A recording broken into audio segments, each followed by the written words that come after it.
Hello, hi, welcome back. We're going to be reading chapter 4 of Mistborn today. Let's just get right into it. Yeah, everyone on the crew except Vin, apparently, knows who Kelsier is. Because Distant, one of the guys on the crew, says Kelsier never bothers with small-time jobs. So apparently he has a reputation in the city as well. Wonderful. I wonder if betrayal is a common theme with Vin. It's like she takes every opportunity to bring up the concept of betrayal, even when no one else is talking about it or thinking about it.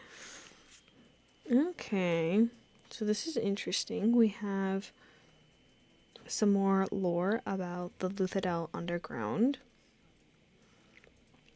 There's the regular scammers, and then there's the super skilled ones.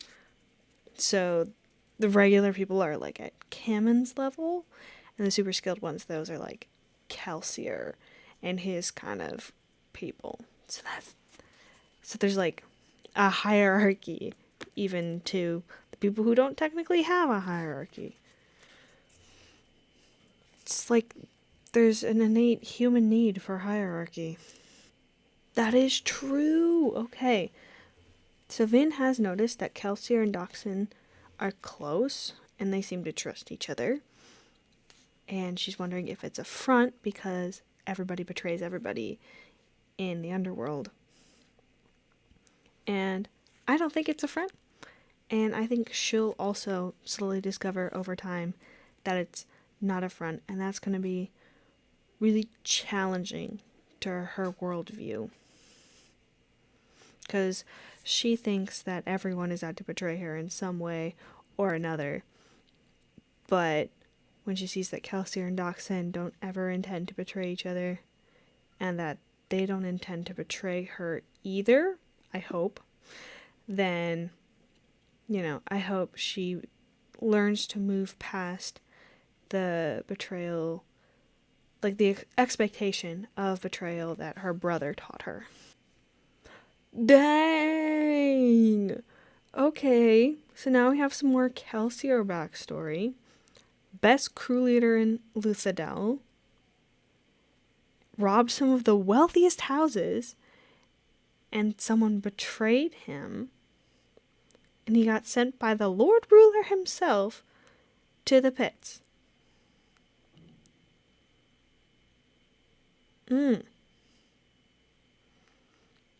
Okay, so he was very daring. Did he try to rob the Lord Ruler? That'd be hilarious. Or, I wonder, if my theory is correct that Kelsier is the failed hero, what if his actions as a hero were just marketed to the general public as like jobs, like thieving jobs? That'd be really interesting. That'd be some really high tier propaganda right there. And also he had a wife. Kelsier had a wife. I want to know more about her. I'm sure she was lovely. And I'm sure Kelsier blames himself for her death.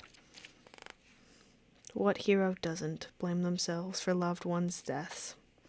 This concept of the Mist stealing people's appearances has returned. People think he's so different, he's a Misting now. Well, he's not a Misting, he's a Mistborn. But he can use Allomancy now. He's so different. He didn't used to be able to use Allomancy before. It's probably just the Mist. The Mist definitely took his appearance, and the Mists are pretending to be Kelsier. I don't think that's how that works. I'm pretty sure he's real. I mean, we've been inside his POV, so I certainly hope he's real and not some figment of the Mist. Vin was coming to realize that her old goal in life, simply staying alive, was uninspired. Yeah, there's so much more you could be doing, Vin. The goal of life, I feel like, for any character that's going to be dynamic, change, have character growth, is they realize life is not just about survival, it's about thriving. Because if you're not doing anything more than surviving in your current life, then you're not living life to the fullest. And that's true for real life as well. You need to have something you're passionate about, have something you love doing that makes life worthwhile rather than just living day to day, surviving just because you have to. Vin does not like being out of control of herself. This guy Breeze uses allomancy on her because he's a misting, just for something harmless like getting him a drink, but she still really doesn't like that. She hates that she wasn't making the decision all on her own, and I think that's going to be an important theme throughout the book and probably also throughout the series. Aw, I'm so glad that Kelsier's friends like Vin. I think we're all going to be great friends if Vin ever gets over her betrayal complex. I love this. Kel and his cursed sense of drama. Kelsier is a confirmed drama queen. Oh, Kelsier. I absolutely loathe being made to wait. Then why'd you make everybody else wait? Huh? I like him. His sense of sarcasm really matches mine. I can see that this job is going to be great for crew morale.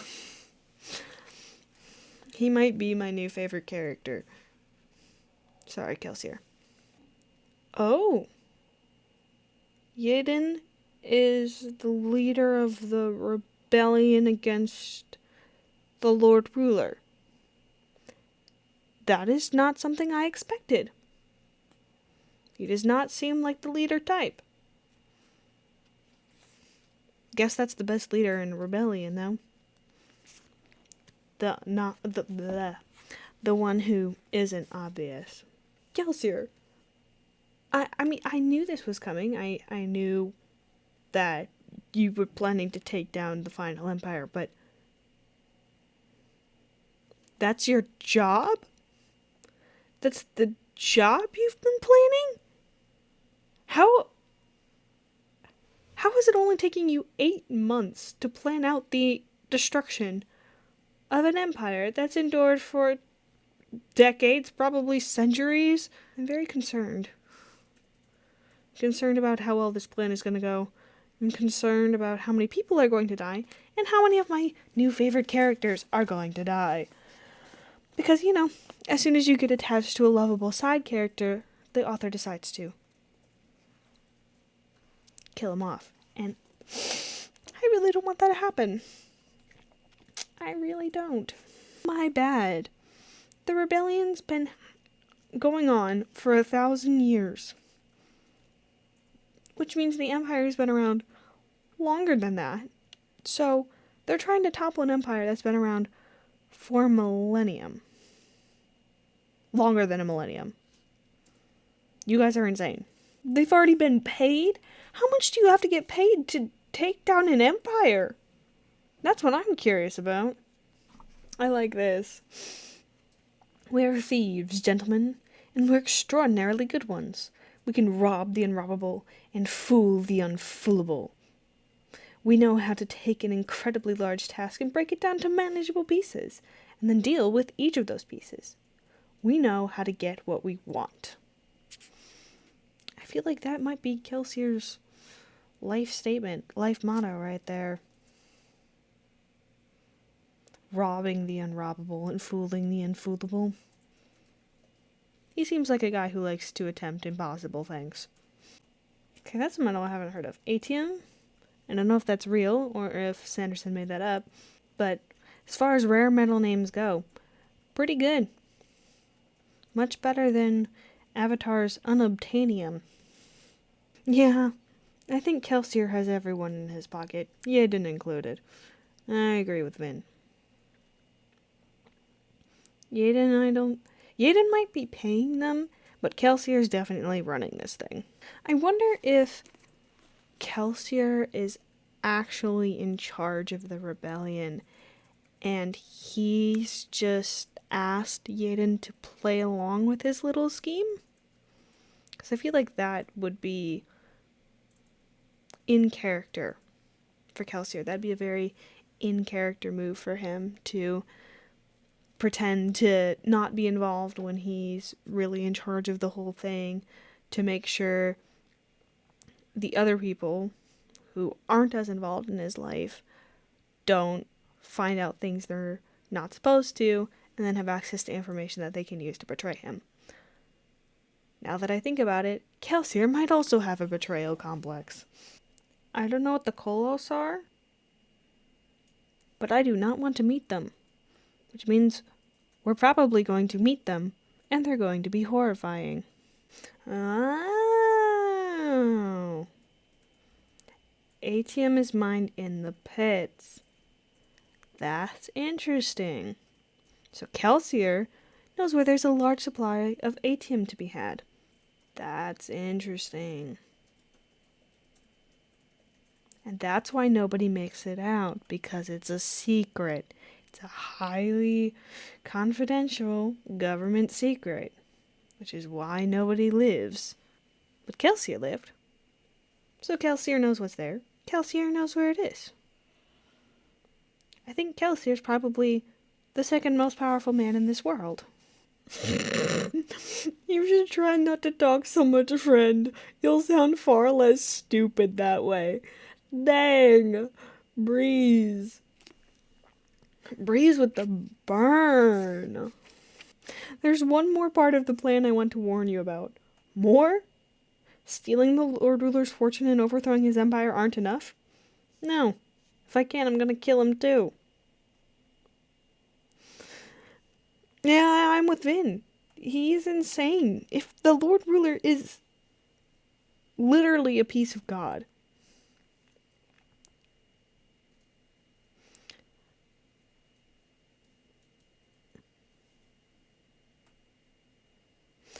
I don't know how they're going to kill him. I'm sure Kelsier has a way. He'll find a way. He likes doing the impossible. We already clarified that earlier. Yes, it's a revenge job. It's revenge for his wife. It's revenge for himself, too, apparently.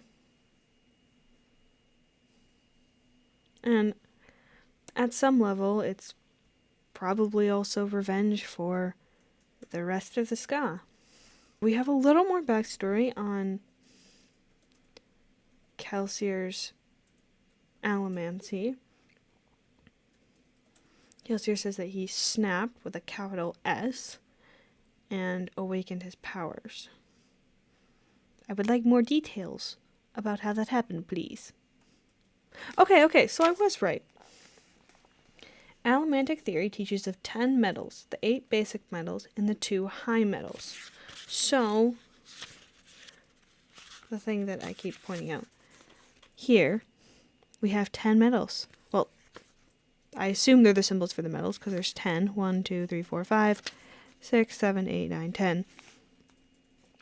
And then there's an 11th metal, which can supposedly kill our immortal Lord Ruler. That would be nice. Oh, Vin's an optimist, we say sarcastically. I've bound myself to a madman, Finn thought with resignation. But that didn't really matter. Not as long as he taught her allomancy. I mean, girl has her priorities straight. Right, that's the end of chapter 4. My thoughts on the chapter as a whole. I like Kelsier's friends. They're really cool. They're very friendly.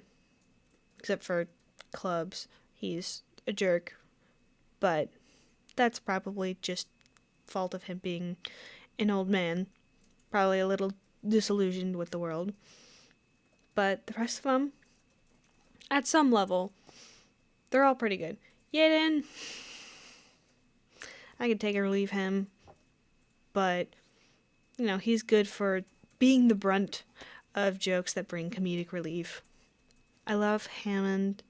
I think that's his name, Hammond. They just call him Ham. I don't know, I can't find it. Ham. We'll just call him by his nickname.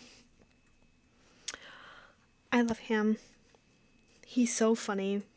And a little bit of a realist. He acts like a check to Breeze's abilities.